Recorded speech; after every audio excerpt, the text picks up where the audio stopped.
안녕하세요. 새해를 맞아 공인중개사 시험을 준비해보려는 분들이 많으실 것으로 예상됩니다. 저도 공인중개사 시험을 준비했었는데요. 30회 공인중개사에서 합격으로 2년간의 긴 여정에 마침표를 찍었습니다.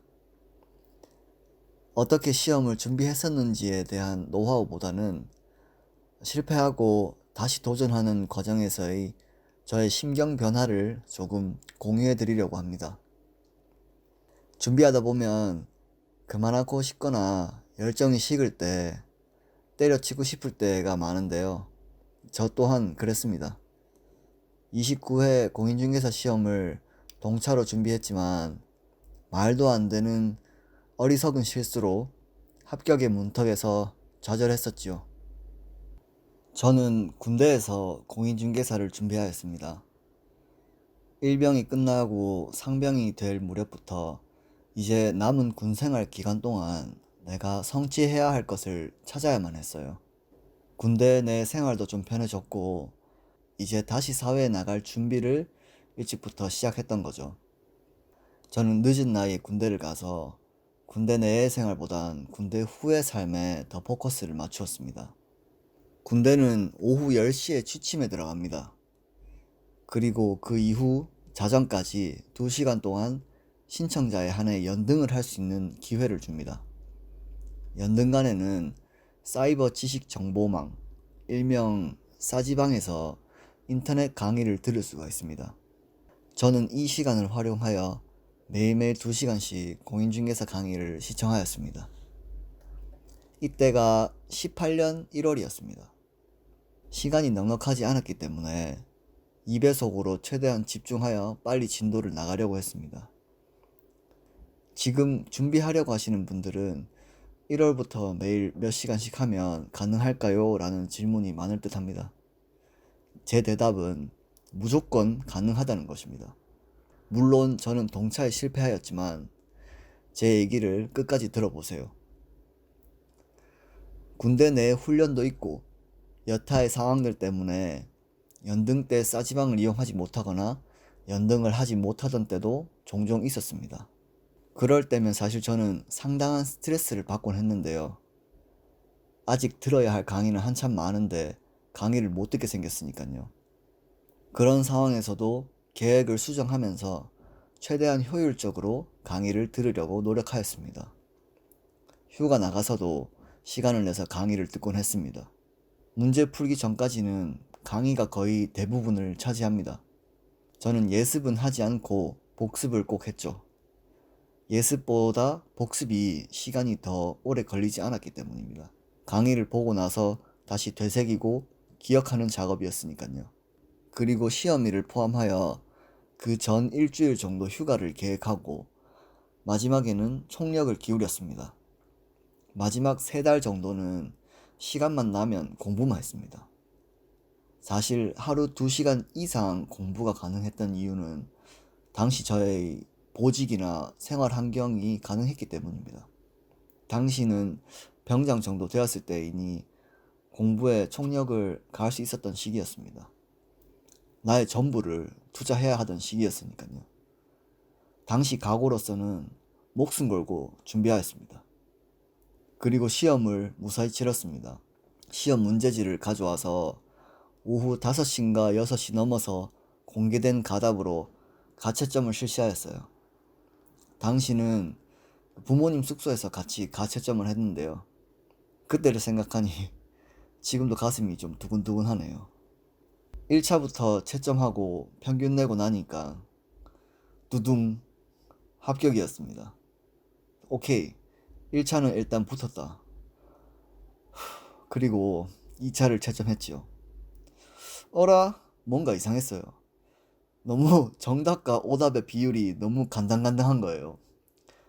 점수 내서 평균 내니까 어? 다시 한번 확인하고 체크하고 평균 내니까 응? 다시 한 번만 더 확인하고 평균 내서 딱 와우, 한 점 차로 합격이었어요. 너무너무너무너무너무너무 진짜 기뻤죠. 지금 생각해도 기쁘네요.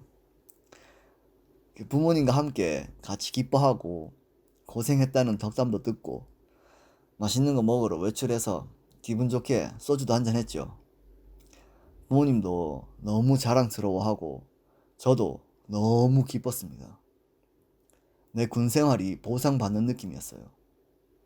하지만 이게 끝이 아니었어요. 당시 부모님 숙소가 광주였고 일부러 광주에서 시험을 치렀었는데 다음 휴가에 광주로 다시 와야 하는 상황이 발생했습니다. 왜일까요? 합격자 발표 날 저는 부대에 있었습니다. 밤에 연등 시간에 싸지방에 가서 합격자 발표를 확인하였습니다. 뭐 합격이니까 재차 확인한다는 마음으로 확인하였지요. 그런데 두두둥, 불합격? 아니 왜? 이해가 되지 않았습니다. 가다반이 잘못되었었나? 다시 한번 확인했는데요. 분명 제 답안과는 이상이 없었습니다. 도저히 이해가 되지 않아서 이의 신청을 하고 답안지 확인 신청을 해야 했습니다. 그리하여 다음 휴가 때 광주를 다시 가게 된 거죠. 시험지 확인을 하기 위한 것으로 가서 시험지와 답안지를 직접 확인하였습니다. 아뿔싸, 제가 OMR 마킹을 잘못한 것을 확인하였죠. 두 문제나. 어떻게 그럴 수가 있지? 하는 생각과 체념하는 마음이 공존했습니다. 두 문제의 답이 숫자로 되어 있어가지고 예를 들면 답이 2고 답안은 3번을 선택해야 하는 그런 상황이었는데 답안을 잘못 적은 것이죠. 명백한 제 실수죠. 상상도 못했던 멘붕이 아니었어요. 어마어마한 패배감에 휩싸였죠. 당시 저는 군대에서 매일매일을 일기를 썼습니다. 휴가 나올 때는 잘 안 쓰고요. 부대 내에서만 쓰곤 했는데 당시 상황을 적은 일기는 단 하루가 있더라고요. 그래서 그 일기 내용을 좀 읽어드리려고 합니다. 망했다. 마킹 잘못했구나. 아니 마킹을 잘못했다니. 믿기 힘들다. 망했다. 알고 있었더라면 충격은 덜했을 텐데. 당연히 합격을 예상하고 계획을 세웠는데 물거품이다. 나는 아무짝에도 쓸모가 없어졌다. 무쓸모. 번복할 수 없을까? 마킹 망했다. 뭘 해야 할지 감이 안 잡힌다. 무엇보다 자신감을 잃었다. 뭘 해도 안 될 것 같다. 왜 항상 실패일까? 항상 패배네. 패배자. 포기 안 하면 되나?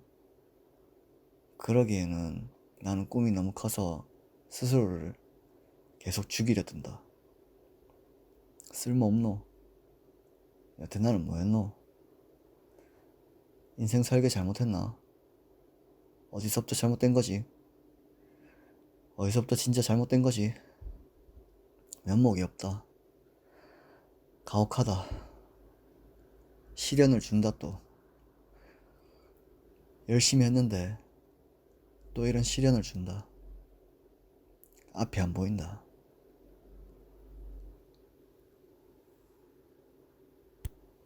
여기까지입니다. 정말 큰 패배감에 휩싸였습니다. 그리고 마킹을 확인하러 가던 그때 휴가에서 사실 더 어마어마한 일도 벌어졌었죠. 3년을 만난 여자친구와 이별하게 되었었습니다. 그 휴가 당시에. 이별하고 숨도 잘 쉬어지지 않을 정도로 가슴이 답답하던 신체적, 물리적 고통을 안고 답안지를 확인하러 간 거였었죠. 세상에 남을 것이 하나도 없었습니다.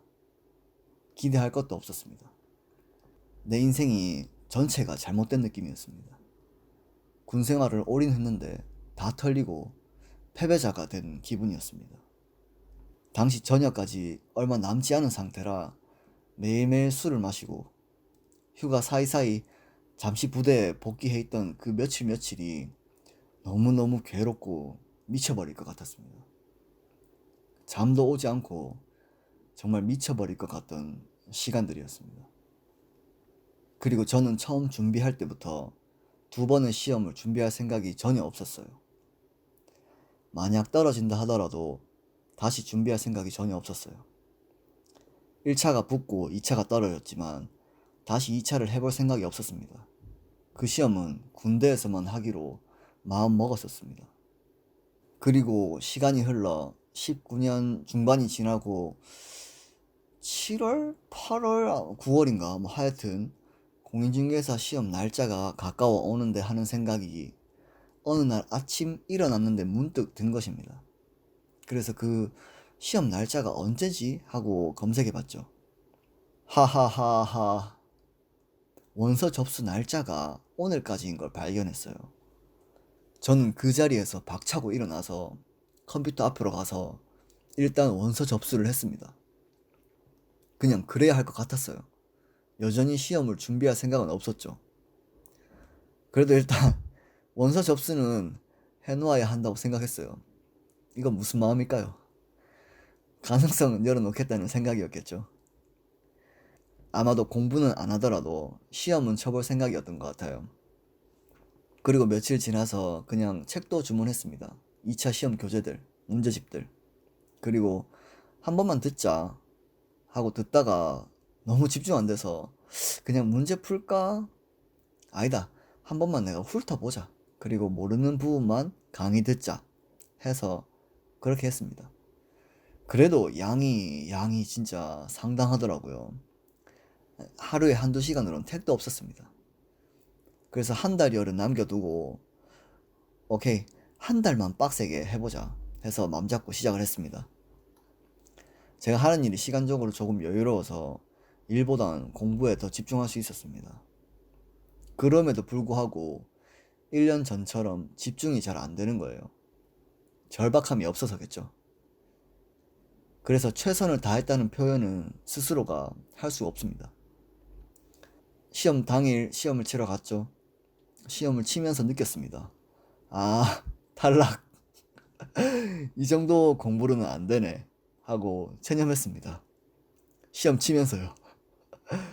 시험장을 나오면서도 마음을 비웠습니다. 그래. 여기까지네. 아쉽긴 하네.